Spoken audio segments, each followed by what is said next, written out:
I think that people today don't want to suffer at all. They don't want to have any uncomfortableness or any change, and they're very nervous about going off a cycle. I've never seen such anxiety in people. You know, back when I was competing, it was part of the game. You know, you did a cycle, you grew, you went off the cycle, you cleaned out. You went back on the cycle again for your contest. After the contest, you went off the cycle and you cleaned out. You're not losing anything, all right? Trust me. You might deflate a little bit. You're not going to be as strong. Maybe your sex drive is not going to be as good. It's okay. It's only going to be 6 to 8 weeks, you know?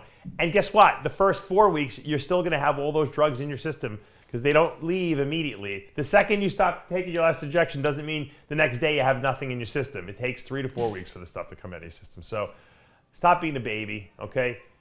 There's no reason for a 20-something-year-old to be on HRT. And even the guys, look, guys, I have guys who are in their 50s saying, when I come off cycle, I'm back on my HRT. I'm like, then if you're on HRT, then don't do a cycle, you know, if that's what you're looking for, okay? But if you're going to do a heavy cycle, you better clean out for 6 to 8 weeks after the drug cycle's over.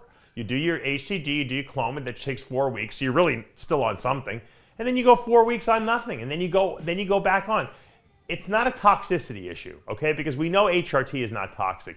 It's a receptor sensitivity issue.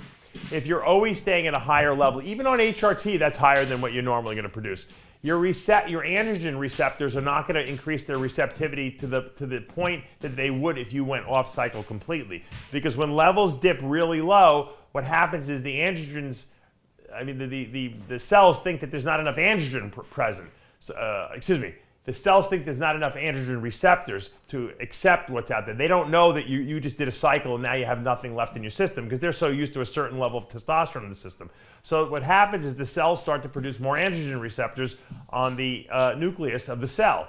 So looking for more, you know, testosterone. And after 4 weeks of doing this, they restore themselves. So that's why you do your 4 weeks of PCT, you do your 4 weeks off, and then you can go back on. So you've cleaned yourself out from a toxicity standpoint and you've restored receptor sensitivity so that when you go back on a cycle, you actually get maximum results. Why would you want to get anything less than that? It doesn't make sense.